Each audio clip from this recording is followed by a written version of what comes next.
যেই হিন্দু ছেলে কালেমা পড়া মুসলমান হয়েছে শুধু তার হিস্টোরিটা শুনে দেখে সে কত ঘাত প্রতিঘাত সহ্য করে সে বেঁচে আছে।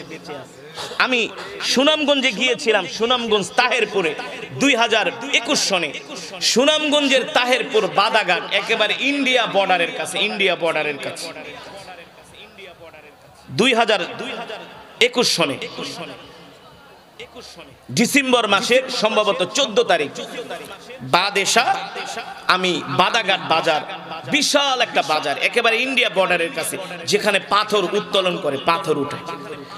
এশারের পরে আমি তেলাওয়াত করছি, আর এক প্রোগ্রামে যাব, হাজার হাজার মানুষ তেলাওয়াত করছি। হঠাৎ করে একটা হিন্দু যুবক লাফ দিয়া স্টেজে উঠে গেছে। হিন্দু যুবক ওই বাজারেই একটা দোকানে সে কাজ করে। এখন একটা হিন্দু যুবক যদি আপনাদের এলাকার স্টেজে ওঠে, আপনারা কি তাকে চিনবেন না? কথা কয়টা? আবার যদি হয় বাজার, বাজারের মানুষ চিনবে কি চিনবে না? এখন হিন্দু যুবকটা যখন লাফ দিয়ে স্টেজে উঠছে, এলাকার মানুষ একজন আরেকজনের দিকে তাকায় আর ইশারা দেয়, কিরে ওই আমাদের ওয়াজের স্টেজে কেন?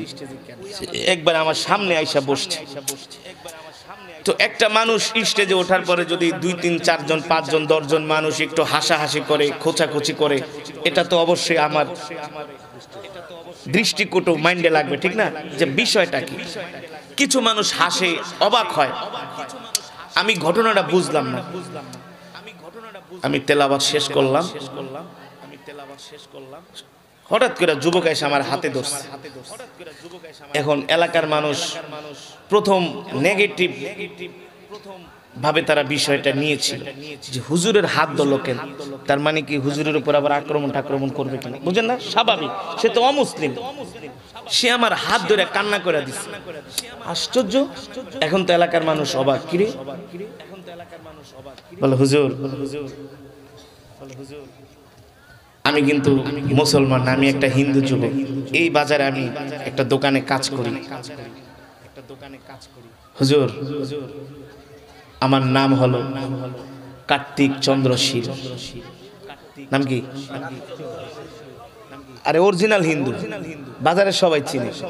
এখন যেহেতু এই কথা বলছে, তো বাজারের সবাই অবাক, কিরে হুজুরের কাছে ওই কামতেছে হাত ধরে। বিষয়টা মানে পুরা মানে মজমার মধ্যে একটা কৌতূহল সৃষ্টি হয়ে গেছে, ব্যাপারটা কি? এখন যুবক আমার হাত ধরে রাখে, হুজুর আমি কিন্তু আপনারে চিনি, আমি আমার মোবাইলে আপনার অনেক তেলাওয়াত আছে, আমি গোপনে গোপনে লুকায় লুকায় আপনার তেলাওয়াত আমি একা একা শুনি। আবারও বলি, সুনামগঞ্জ জেলা, সুনামগঞ্জ তাহেরপুর থানা, তাহেরপুর বাদাঘাট বাজার, বাদাঘাট বাজার 2021 সনের ঘটনা, 3 বছর আগে। হ্যাঁ, 14 ডিসেম্বর। প্রচন্ড শীত, আমার এখনো মনে আছে। তো ভাই ভালো কথা, তুমি আমার তেলাওয়াত শোনো। হুজুর আমি সিদ্ধান্ত নিছি যে আপনি যদি কোনোদিন আপনাকে যদি আমি পাই, আসলে আল্লাহ তাআলা যে মানুষের মনের আশা, নেক আশা যে পূরণ করে, এটার একটা দৃষ্টান্ত, বাস্তব নমুনা। হুজুর আমি যদি আপনাকে পাই, আপনার হাতে হাত রেখে আমি কালেমা পড়ে মুসলমান হব। জোরে বলুন সুবহানাল্লাহ, আরো মহাব্বতের সাথে বলুন সুবহানাল্লাহ। হুজুর আপনি আমাকে এখনই কালেমা পড়ায় মুসলমান বানায় দিবেন।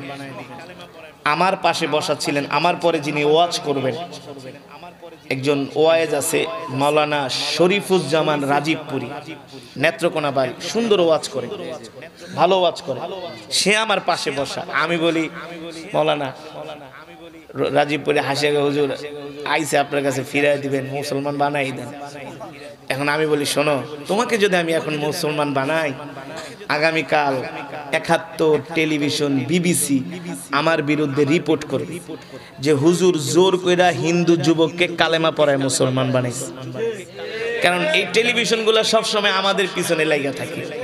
71 টেলিভিশন, ডিবিসি, টিভিসি যা আছে, শুধু হুজুরদের বিরুদ্ধে যত মিথ্যা কথা প্রচার করা যায়, এটা হলে ওদের মিশন আর ভিশন, বুঝেন নাই? মনে হয় এই কারণে ওদের মিডিয়া সৃষ্টি হয়েছে। আমি বলি ভাই আমারও তো মন চায় তোমাকে আমি এখন কালেমা পড়ে মুসলমান বানায় দিব, কিন্তু মুসলমান হতে হলে অমুসলিম থেকে কিছু আইনি প্রক্রিয়া আছে, আছে না? কিছু আইনি প্রক্রিয়া আছে, কিছু ল আছে, আইন আছে। কি করা যায়? এখন নাসরবান্দা যুবক না, আমাকে এখন মুসলমান বানাইতেই হবে, হাজার হাজার মানুষ সামনে। বুঝতে পারছেন অবস্থাটা কি হতেছে? মাইকের আওয়াজ যতটুকু পর্যন্ত যাচ্ছে, আরো হিন্দু মুসলমান সব মাহফিলে আইছে, মানে একাকার অবস্থা, একাকার অবস্থা। এখন মাহফিল কমিটি, ওই এলাকার যিনি জনপ্রতিনিধি চেয়ারম্যান, তাকে ফোন দিছে যে এই ঘটনা তো ঘটে গেছে মাহফিলে, কি করা যায়? পরে চেয়ারম্যান সাহেব ফোন দিয়ে আমাকে বলে, হুজুর আপনি চিন্তা করবেন না, আপনি যুবককে কালেমা পড়ায় মুসলমান বানায় দেন, বাকি পরবর্তী আইনি প্রক্রিয়াগুলো আমি দেখব। আমি তাকে সাথে সাথে ওই জায়গার মধ্যে তাকে কালেমা পড়ায় মুসলমান বানায় দিলাম। তার নাম রাখছি আব্দুল্লাহ। নাম কি? হিন্দু আগে ছিল কার্তিক, এখন হয়ে গেছে কার্তিক চন্দ্রশীল, এখন হয়ে গেছে আব্দুল্লাহ। যুবকটার হাতে হাত রেখে কালেমা পড়ে মুসলমান বানাইলাম, 2000 টাকা হাদিয়া দিলাম। পরবর্তী বছর 22 সনে কমিটি ফোন দিয়েছে, হুজুর আল্লাহর রাস্তায় একটা মাহফিল দেন। আমি বলি ভাই এত দূরে আমি আর যাইতে পারবো না, কারণ ঢাকা থেকে সুনামগঞ্জ যাইতে 9 ঘন্টা 10 ঘন্টা লাগে, এত দূর, আর চিপা চিপা রাস্তা, ঢাকায় ঢুকাইতে ধরে হাওরের ভিত্তি দিয়ে। আমি ভাই আমি আর যাইতে পারবো না, আপনার হাতে ধরে পায়ে পরে একটা ডেট দেন। পরবর্তীতে আমি 23 সনে অক্টোবর মাসে 25 তারিখে, এই বছর আগের বছর একটা টর্নেডো হয়েছিল বাংলাদেশে, মারাত্মক একটা ঝড় হয়েছিল পুরা বাংলাদেশে, এই বছরের আগের বছর। আনফরচুনেটলি আমি ডেটটা দিয়েছিলাম 24 অক্টোবর, 23 তারিখে আমি প্রোগ্রাম করছি মাধবদী, আমার পরের দিন ছিলেন তারেক মনোয়ার সাহেব। ওই 23 তারিখ রাত্রেই ঝড় শুরু হয়ে গেছে। এখন আমি আয়োজককে বলি ভাই কিভাবে আসবো মাহফিলে, সারা বাংলাদেশে টর্নেডো, আগামীকাল আঘাত হানবে, আজ থেকে পুরো বৃষ্টি আর বৃষ্টি। হুজুর অত কথা বুঝি না, এবারের মাহফিলে আরো 2 জন মুসলমান হবে, আপনি শুধু আসেন। আমি কিভাবে মাহফিল করবেন? কয় হুজুর এটা আপনার চিন্তার দরকার নাই, যদি বাজার বাইশাও যায় তারপরে মাহফিল হবে। কোথায় হবে? আমাদের বড় একটা মসজিদ আছে, আমরা মসজিদের ভিতরে মাহফিল করব, মসজিদের ভিতরে মাহফিল করব। গেলাম, ওই যে ছেলেটা মুসলমান হয়েছে আব্দুল্লাহ 21 সনে, দেখি ওই প্যান্ডেলের স্টেজের এক কোনায় আইসা বসে রয়েছে। মাহফিল শেষ হওয়ার পরে আমার কাছে আইছে, কেমন আছো? হুজুর আলহামদুলিল্লাহ অনেক ভালো আছি, অনেক ভালো আছি। পরে হিস্টোরি শুনাইল, হুজুর আপনি আমাকে মুসলমান বানার পরে আমি আলহামদুলিল্লাহ দাওয়াত ও তাবলীগে যায় 40 দিনের একটা চিল্লা লাগাইছি, দাড়িগুলা বড় হয়ে গেছে। ভাই কেমন লাগে? হুজুর এত শান্তি।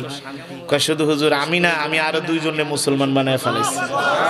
জোরে বলুন আল্লাহু আকবার।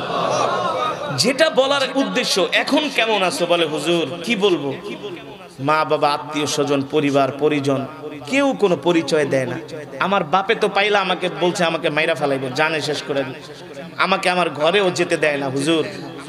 সব আত্মীয় স্বজন পরিবার থেকে একেবারে বিচ্ছিন্ন হয়ে গেছি, একা বিচ্ছিন্ন হয়ে গেছে, কেউ আমার পাশে নাই, কেউ আমার পাশে নাই। আমি বলি খুব কষ্টে আছো? হুজুর কোনো কষ্টে নেই, আগের চাইতে আরো শান্তিতে আছি, কারণ আমি বুঝতে পারছি আমি এখন সত্য ধর্মের উপরে আছি। জোরে বলেন আল্লাহু আকবার।